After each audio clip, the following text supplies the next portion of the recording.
Buenas, mi nombre es Cristian Alexander Sandoval Aragón, número de carnet 2017-02140. El día de hoy voy a hablar sobre las unidades temáticas de las 8 obligaciones. La primera unidad de la que os voy a hablar es la determinación de la prestación.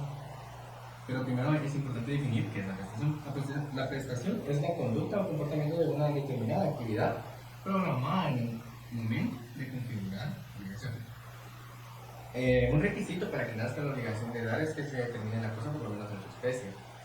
De ahí nacen las obligaciones genéricas y podemos señalar la importancia de su clasificación y algunas diferencias entre las obligaciones específicas y las genéricas.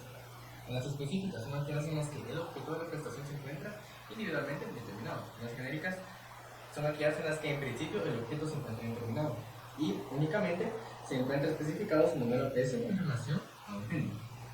La definición de obligación genérica es la que el deudor cumple entregando un o alguna de las cosas pertenecientes a un determinado género.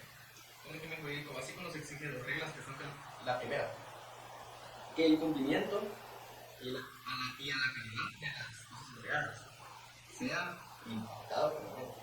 La segunda, que por el incumplimiento por imposibilidad sobrevenida no se puede alegar fuerza mayor o conflicto. Algunas de las diferencias entre las obligaciones específicas y genéricas respecto a la forzosa es que si la cosa fuera indeterminada o genérica, el acreedor podrá obtener judicialmente el mismo resultado previsto en la obligación mediante los mecanismos oportunos. Al contrario, en las obligaciones específicas resulta imposible sin la colaboración del deudor el cumplimiento.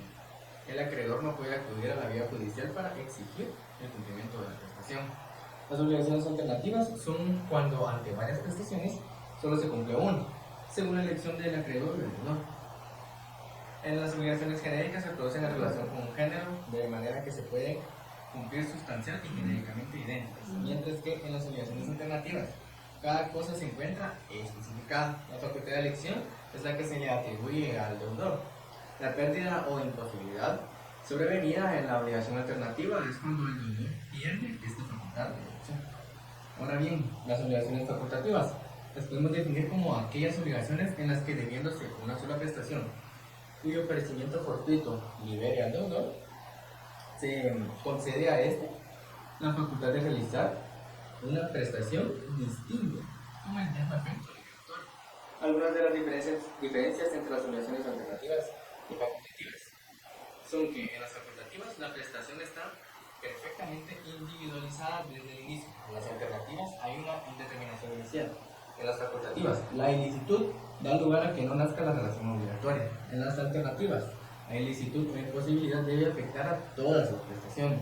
En las facultativas, existe una sola prestación que es debida. En las alternativas, existe pluralidad de prestaciones. Algunas diferencias entre las facultativas y las genéricas es que en las facultativas existe una prestación determinada, mientras que en las genéricas la prestación es indeterminada. Algunas diferencias entre las obligaciones facultativas y las accesorias. Las accesorias carecen de entidad autónoma, es decir, que dependen de una principal. Las facultativas son en sustitución de una prestación que por imposibilidad no se puede cumplir. El segundo tema del que les voy a hablar es el de las obligaciones pecuniarias. Para esto es importante definir que el dinero, ¿qué es el dinero? El dinero no es más que un bien mueble, genérico y fungible, que un determinado ordenamiento jurídico dota de valor. Este se puede materializar en billetes y monedas. Sus funciones pues son como medida de valor, reserva de valor, medio de cambio, y esas son las tres. Las deudas de dinero pecuniarias pues son las deudas que consisten en pagar una suma de dinero. Estas tienen varias clases, que son: la primera, las deudas de suma de dinero, que son aquellas que pues, tienen como objeto la entrega de una determinada suma o cantidad de dinero, como por ejemplo puede ser el precio de una compraventa. El segundo son las deudas de valor. Son en general indemnizatorias. La suma del dinero no se encuentra debidamente pues, concreta o determinada. Luego tenemos también las alteraciones del valor de la moneda, que aquí encontramos también las figuras de las medidas correctoras del nominalismo. o también pues conocidas como las cláusulas de estabilización, que pues pueden ser de tres tipos. El primero es de tipo legislativo, el segundo es de tipo judicial y el tercero es de tipo contractual. También encontramos el pago de las deudas ferroviarias. El pago puede ser como primero el pago en especie pactada y el pago en moneda extranjera, que es válido también. El segundo es el pago mediante títulos de crédito o títulos de valores. La deuda de intereses es el segundo punto. La deuda de intereses. La deuda de intereses es una típica deuda dineraria que se deriva de una deuda de suma de dinero. Las clases de intereses pueden ser de intereses legales, de intereses convencionales que se pueden fijar por las partes. En este marco también nace la figura del anatocismo. ¿Qué es el anatocismo? El anatocismo pues es llamado así a la figura al pacto de pagar intereses de los intereses. Como tercer punto tenemos el cumplimiento de la obligación, y para esto es muy importante definir qué es el pago o cumplimiento. El pago es el acto jurídico de realización de la prestación de vida en virtud de una relación obligatoria. El pago lo podemos traducir en la realización del deber del deudor y también como el desenvolvimiento del sistema de intereses de la relación obligatoria. El encuadre sistemático pues puede ser, según nuestra ley, en tres. Como primero, pago por calificación. Segundo, pago por cesión de bienes. Tercero, y como figura especial, los subrogados de pago.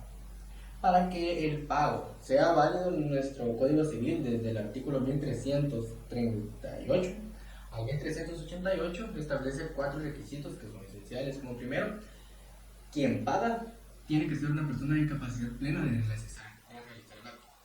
Segundo, que el pago sea hecho de buena fe y no con fraude a otros acreedores. Y como tercero, que el que pague tiene que ser propietario del bien con el que paga. Y cuarto, que el momento de pagar el crédito no esté embargado. Los sujetos del pago, en el pago pues se puede llevar a cabo por, primero, la figura más importante, el deudor. Segundo, la persona interesada en el cumplimiento de la prestación, puede ser un deudor. Y tercero, un tercero interesado. Este tercero interesado tiene que tener tres requisitos, que son: la prestación del tercero debe reunir los requisitos objetivos del pago, debe ser exacta respecto a la prestación debida, y el tercero debe tener capacidad requerida. Y el último requisito es la realización que la realización debe ser con el propósito de satisfacer la deuda ajena. El pago realizado por una persona autorizada, pues el pago lo puede hacer, se le puede hacer al acreedor o a su representante legal. El pago realizado al acreedor aparente es válido cuando se haga de buena fe, al momento al que éste se encuentra en posesión del derecho de cobrar. El pago por ingreso de cuenta corriente de bancaria del acreedor, o el pago mediante tarjeta de crédito, que es el pago mediante tarjeta de crédito. Y los requisitos objetivos del pago, como primero, pues la exactitud de la prestación realizada. Pero la exactitud se puede analizar desde dos puntos: la integridad del pago y la identidad del pago. La integridad del pago lo que exige es que la prestación prevista en la obligación se realice en su completa totalidad. La identidad del pago: para que el pago sea regular y liberatorio es necesario que la prestación efectuada pues coincida con la prometida. El momento temporal de cumplimiento es muy importante, ya que es el tiempo de la realización obligatoria en el cumplimiento de la obligación. El pago de las obligaciones sometidas a condición pues pueden ser tres. En general, la obligación condicional, que son en las que cuyo cumplimiento o efectividad se hace depender de un futuro incierto. Y segundo, el pago bajo condición suspensiva. Tercero, el pago bajo condición resolutoria. La prueba del pago por excelencia es el recibo. La imputación de pago surge cuando un deudor tiene varias deudas de una misma especie con un solo acreedor, y al acreedor pues le interesa saber cuál de estas se paga con la prestación realizada. Los requisitos son la existencia de varias deudas de un solo deudor a favor del acreedor, y como segundo, las deudas deben de ser homogéneas. Como tercero, las deudas deben ser exigibles o vencidas. Y tercero, que el pago de la realización no cubra todas las deudas existentes. ¿Cómo es el tiempo que me pasé del otro? Como cuarto punto tenemos los subrogados del cumplimiento. Hay que entender que a veces junto al cumplimiento genuino de la obligación, la finalidad absolutoria del pago pues, puede darse a través de diversos medios que pues, son denominados como subrogados o sustitutos de pago. Ahora bien, los supuestos típicos del pago pues, son tres figuras que según los códigos civil. El primero es el ofrecimiento de pago y la consignación. El segundo es la dación en pago. El tercero, pago por cesión de bienes a los acreedores. El primero, ofrecimiento de pago y la consignación. Según el artículo 1408 de nuestro Código Civil, se paga por consignación depositando la suma o cosa que se debe ante un juez competente. Debe ser voluntario y como su efecto pues extingue la obligación. En este caso, pues procede cuando el acreedor se rehúse a aceptar el pago. Es decir, que el deudor pues quiera realizar la prestación, pero el acreedor pues se esté rehusando a aceptar el pago, ¿verdad? Y el procedimiento es judicial, ya que se realiza delante de una autoridad competente. Y su efecto pues es la liberación del deudor.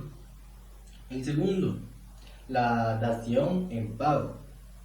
La dación es la ejecución de la prestación distinta la ejecución de una prestación distinta a la convenida, aceptada por el acreedor.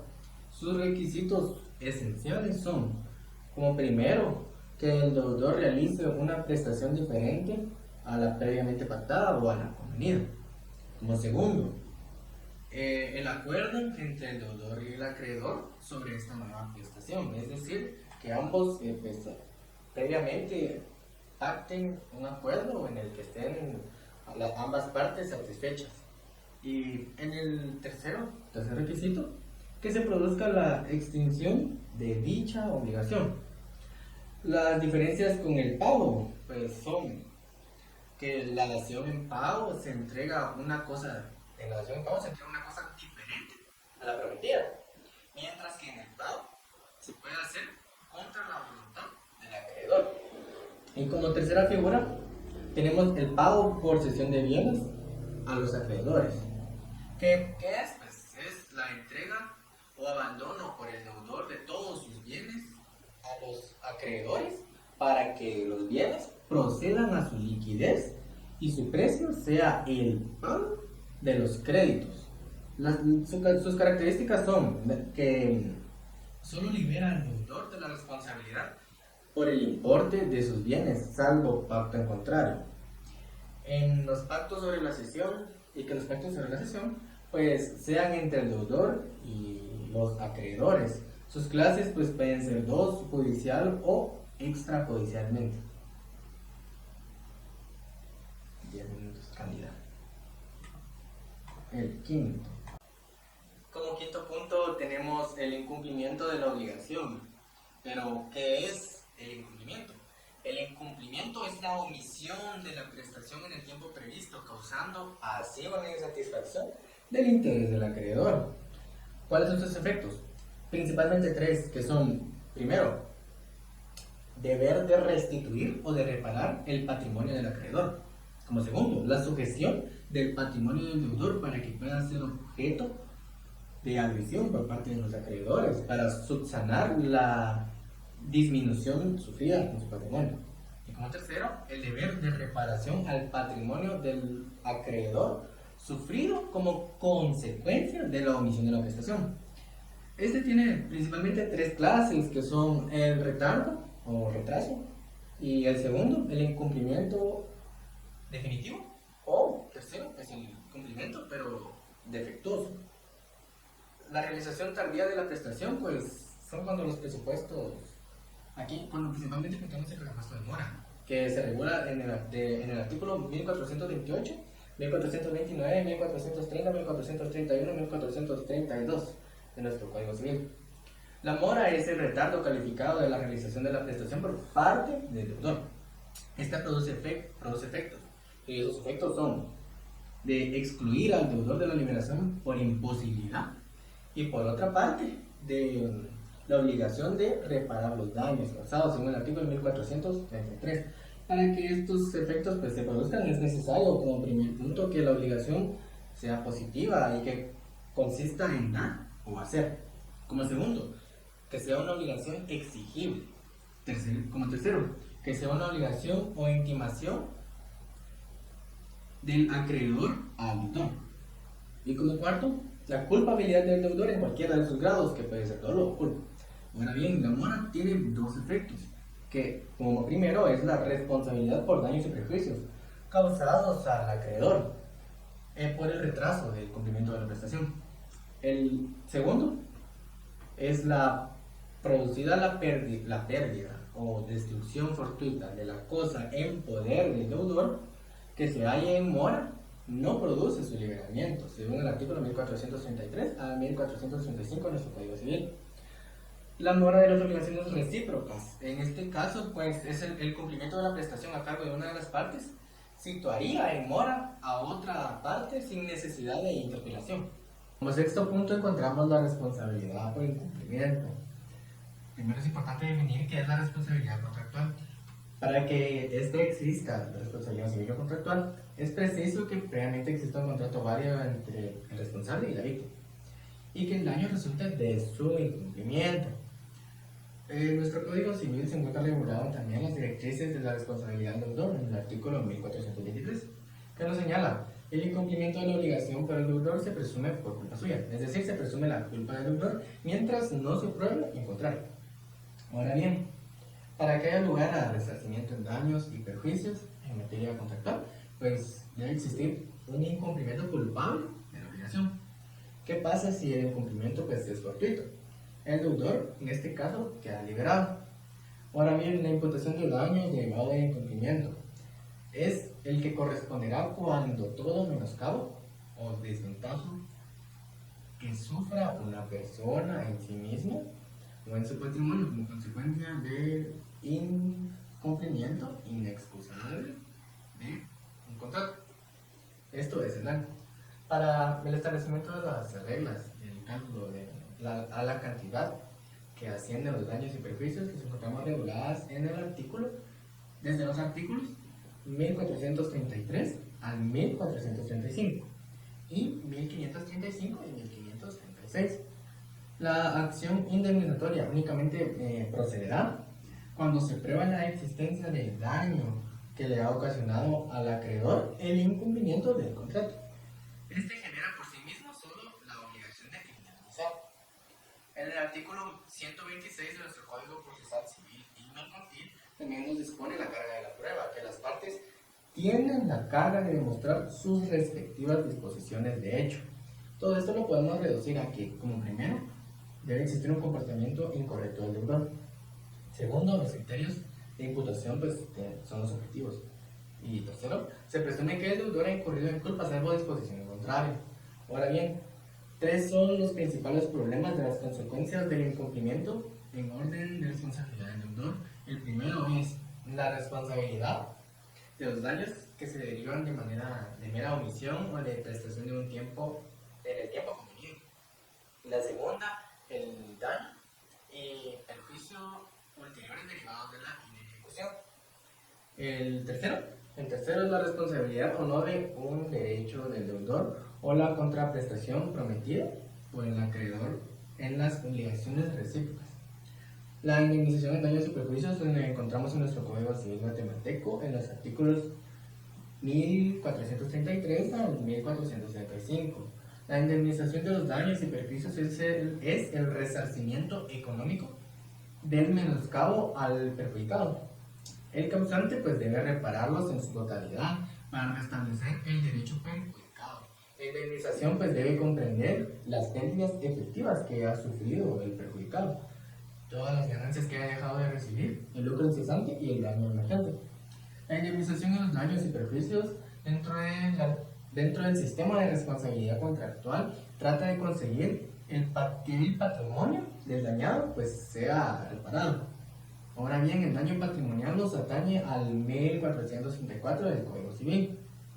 Pero ¿qué podemos definir como daño emergente? El daño emergente pues es el daño sufrido al patrimonio de la parte perjudicada. Se mide con un valor común de mercado del bien sobre que recae.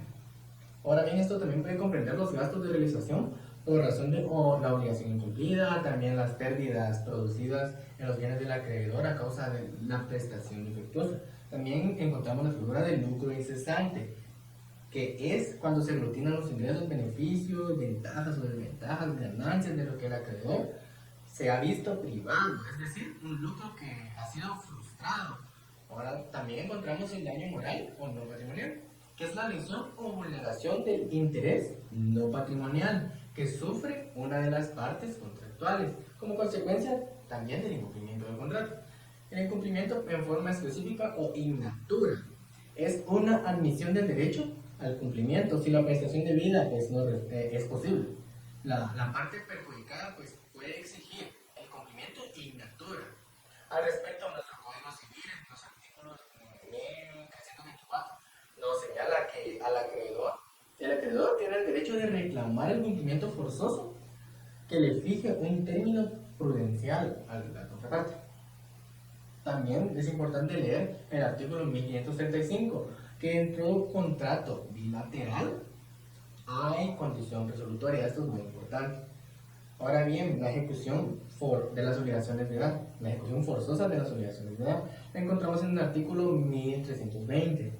Ahora bien, ¿qué comprende? Comprende la obligación de dar, según la exposición de motivos de nuestro Código Civil, nos establece que la obligación de dar se debe interpretar precisamente en entregar una cosa mueble o inmueble, ya sea para constituir sobre ella un derecho real, para poder, de esta manera, transferir solamente el uso, goce o tenencia para restituirla al dueño.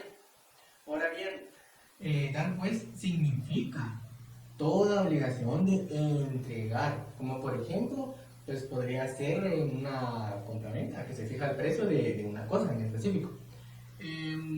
Por cuestiones de tiempo solo voy a mencionar los artículos de la ejecución forzosa. La ejecución forzosa de hacer se encuentra en el 1323, la ejecución forzosa de no hacer en el 1326. Ahora bien, la ejecución de las obligaciones de no hacer se encuentra en el 1326. La ejecución de las obligaciones en nuestro Código Procesal Civil y Mercantil, las de dar, están en el 336, las de hacer en el 337 y las de no hacer en el 339. Todo esto del Código Procesal Civil y Mercantil. La responsabilidad del deudor por la acción o omisión de sus auxiliares también encontramos regulada en el 1707, 1937 y 2009 del Código Civil. También encontramos la exoneración del deudor. Esta puede ser por el caso fortuito y la fuerza mayor. El caso fortuito se produce con independencia de la voluntad del hombre e influye sobre la prestación de la cosa. Por otro lado, la fuerza mayor constituye la violencia ejercida sobre la persona, ya sea que provenga de un suceso inevitable o de una acción legal o ilegal de una persona distinta del obligado. También se nos fijan los efectos que, pues, si recaen sobre la prestación de la cosa. Puede ser un ejemplo, pues, un tornado que produce una inundación. Se trata de un caso fortuito. Si nos hace referencia a la persona, pues, podría ser una enfermedad, una detención ilegal o legal, pues, se está ante la fuerza mayor. Ahora bien, en el 1426 del Código Civil, pues, nos establece que el deudor no es responsable de la falta de cumplimiento de la obligación por caso fortuito o fuerza mayor, siempre y cuando el deudor no se encuentre en mora. Ante la falta de cooperación del acreedor, se produce también la exoneración del deudor, cuando es propio el acreedor el que impide la actividad del deudor dirigida al cumplimiento de la obligación. También podemos encontrar la mora del acreedor, pero que es aquella situación en la que se produce un retraso de la producción del resultado de la prestación, como consecuencia de un comportamiento que es debido a una causa imputable al acreedor. Se encuentra regulada en el 1429 del Código Civil. Esta tiene tres requisitos que son, primero, la obligación debe ser vencida. Segundo, la obligación de dar por parte del deudor. Y como tercero, una negativa injustificada del acreedor a recibir la prestación que se le está ofreciendo. También los efectos de la mora del acreedor se encuentran regulados en el 1429 del Código Civil. Otra figura importante es la responsabilidad del deudor fundada en la culpa. Se habla de responsabilidad precontractual para hacer referencia a aquella que puede surgir de un comportamiento en la elaboración del contrato. Es decir, cuando se proceda de mala fe o con la falta de lealtad debida, ocasionando de esta manera un daño hacia la otra parte que puede hacer otro contratante. Ahora bien, para que el último punto en nuestra unidad temática es la defensa del derecho al crédito. La primera figura que es importante es la protección del derecho al crédito. El ordenamiento jurídico pues nos dota, en este caso el acreedor, de un conjunto de facultades o de acciones de medios de defensa de sus intereses en la relación obligatoria. Entre estos medios preventivos de defensa pues, se encuentran figurados como primero la defensa contra los actos fraudulentos del deudor a través de la revocatoria pauliana. El segundo es el vencimiento anticipado de la obligación o el plazo del deudor insolvente. Y como tercero, las medidas judiciales de aseguramiento, que son 5: el embargo pecuniario o preventivo, arraigo, anotación de demanda, secuestro y la intervención. La protección frente al fraude. Aquí encontramos unas acciones que están dirigidas a la conservación de la solvencia del deudor. La responsabilidad universal pues, nos constituye una garantía en cuanto a la existencia de bienes del patrimonio del deudor que nos da cobertura y seguridad al crédito. En este caso, pues, el acreedor pues, puede verificar una agresión ante un tribunal competente sobre los bienes del deudor. Esto se encuentra regulado en el artículo 1329 del Código Civil. Los acreedores están legitimados para, en este caso, pues, intervenir sobre el patrimonio del deudor antes y durante y después del cumplimiento de este modo, pues, podrán hacer tres cosas, que la primera es producir activos patrimoniales, la segunda, impedir que salgan del patrimonio del deudor ciertos bienes, no todos ciertos bienes, y la tercera, recuperar ciertos bienes que ya habían salido del patrimonio del deudor, que puedan, en este caso, sujetarse a acción ejecutiva. En cuanto a la acción pauliana, esta es muy importante, ya que es una modalidad de rescisión, pero no produce efecto absolutivo de esta, sino solo un efecto que resulta relativo. Favorece únicamente, en este caso, al acreedor que la ejerce, hasta el monto pues, que abarca el crédito.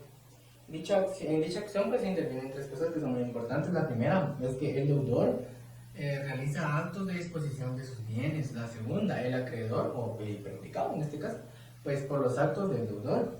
La tercera es que también un tercero interesado que en este caso adquiere bienes o derechos del deudor.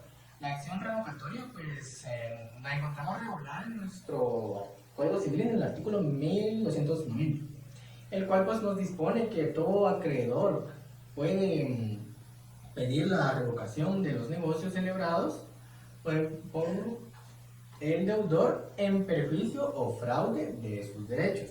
Los acreedores pues, cuyo crédito sea anterior al negocio impugnado pueden solicitar una acción de revocatoria. Los principios generales de dicha acción pues, son tres. El primero, la acción solo puede ser ejercida por los acreedores con créditos anteriores al negocio impugnado. La segunda, la acción debe seguirse en instancia del acreedor, y la revocación solo declarará la intervención, declarará en intereses del acreedor y hasta imponerse el monto al que asciende dicho crédito. Y la tercera es la acción revocatoria que pues cesará el juego que el deudor pues satisfaga su deuda en este caso.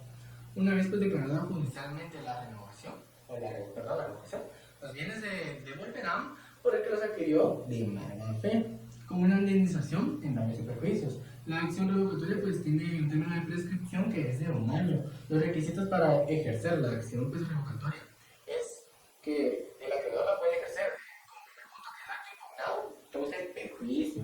La segunda, que haya sido un hecho de fraude de sus intereses. La segunda, que el crédito que motiva la acción sea anterior al acto que pretende revocar.